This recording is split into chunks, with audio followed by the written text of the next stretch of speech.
لازلنا نتوجه إلى جسر الطبيعة، وهذا المناظر الجميلة كلها قبل جسر الطبيعة، التفاتاتها وجميلتها. وهنا بعض المكانات الخاصة بالأسلحة وجودها للذكرى أو ما شابه، والاستعراض كلها في هذا المكان جميل. لاحظ كذلك وصلنا إلى هذه القبة الفضية، وهذا اللي تلاحظون هذا المنظر يصير بالجهة الأمامية للكاميرا هو جسر الطبيعة بهذا الاتجاه. ذهبنا بالاتجاه الآخر لإكمال تصوير المناظر الجميلة، ومن ثم بعد إتمام رؤية هذا المكان توجه مرة أخرى إلى جسر الطبيعة المراد الوصول إليه. لازلنا مع قلعة الواحة والتصوير. لاحظ هذا الجمال الموجود في هذا المكان الجميل، هذا الجمال البسيط لهذه القلعة المنحوتة باليد. وكذلك هذه البحيرة، لاحظ هذه الورود، وهذه البحيرة الجميلة في هذا المكان الرائع في طهران. ونعود ونكرر هذا وصلنا إلى هذا المكان واسطة المترو، والدخول في المترو والاستمرار به بين المحطات بمبلغ 2.5 تومان، أي ما يعادل 125 دينار عراقي.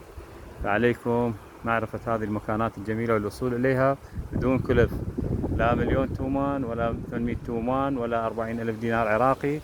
نتمنى من المتابعين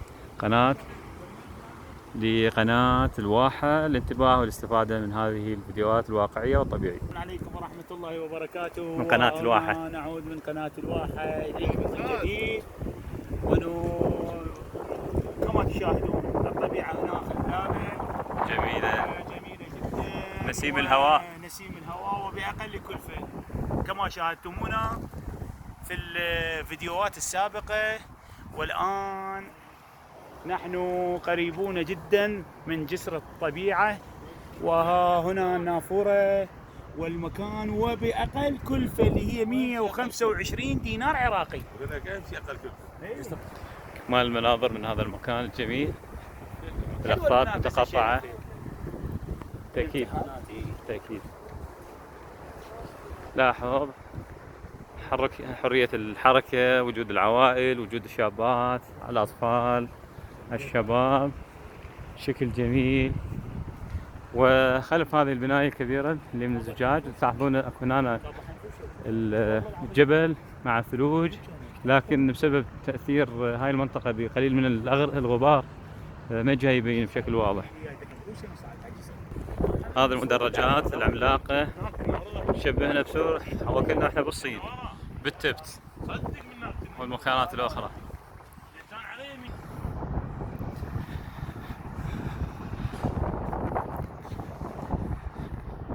تم الصعود إلى هذا المكان ورؤية معرض الكتاب الجميل، بالإمكان الصعود على هذا المبنى. الآن هذا سوق أو سوبر ماركت كبير، هاي ديجيتال ندخل به. كافيه مفتوح، منظر جميل، عوائل تتحرك، شباب وشابات، قمة الجمال والروعة. لاحظ جمالية المكان وروعة التصميم.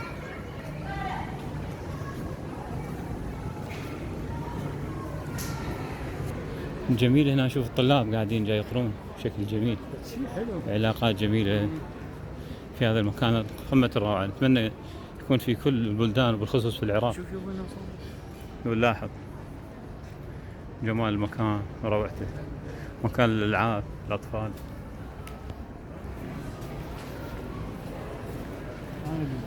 طبعا الكومي هنا بس ما هذه مكان للألعاب الأطفال، بإمكانهم يتسلقون عليه. أتمنى يكون هيك جلسات لطيفة طلاب كلياتنا الأعزاء، الدراسة، المطالعة، الحوارات الثقافية مختلفة.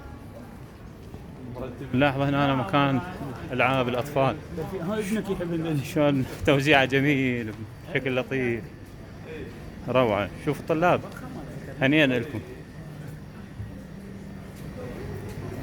هذا المكان طبعا اللي يشوفه راح يستغرب، هذا الكترونيا اللعب بيه، يصير العاب حرب ليزر يقاد عن بعد بواسطه الريموت كنترول من فوق، وتتحرك هذه الدبابه.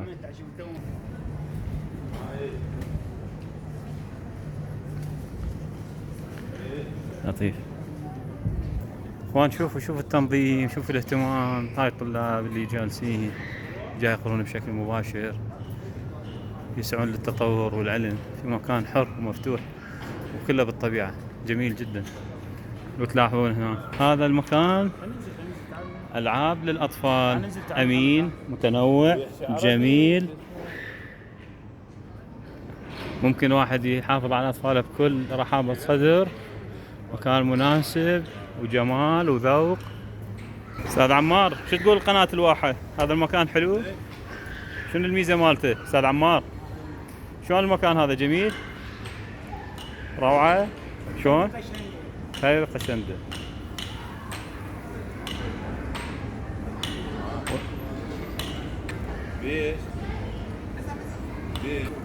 العوائل كلهم موجودين هنا ويا أطفالهم، طريقة جميلة. هاي شوف هذول الأطفال على جمال المكان وروعته. مرحبا عمو. What's her name? Sanaz and Adrina. نتشرف، كيف حالك؟ ويلكم. عرض الكتاب للأطفال ومكتبة، ونلاحظ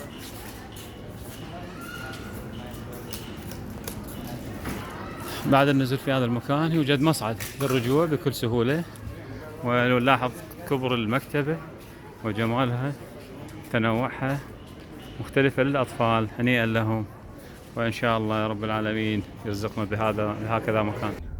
المكان اللي قاعدون حاليا متوجهين عودة إلى بداية المكان والذهاب إلى مكان آخر فيه مطعم للآيس كريم. هذا الحساب احنا نجي ليه. وبصراحة احنا ما محسبين، ماكو خطة للوصول في هذه المكانات، لكن اجمل اللي يجيبنا جذبنا الشيء عشان نرى الناس والعوائل، وظهر مكان جميل قمة الروعة. هذا طبعا مكان للتسلق مثل الجبل، العوائل بإمكان تجيب أطفالها في هذا المكان أو الشباب.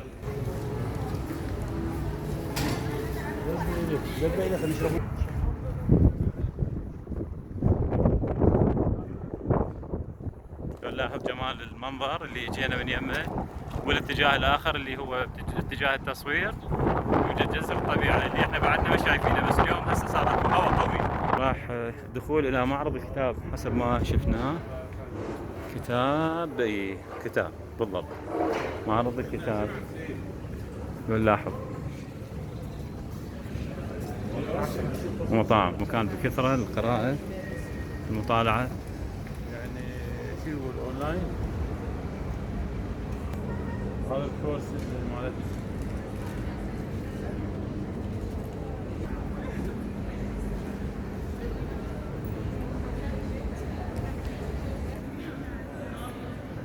النظافة. هي نظافة جميلة جدا. وهذا شوف بعد اكو دخول اكثر، تداخلات تحت الارض.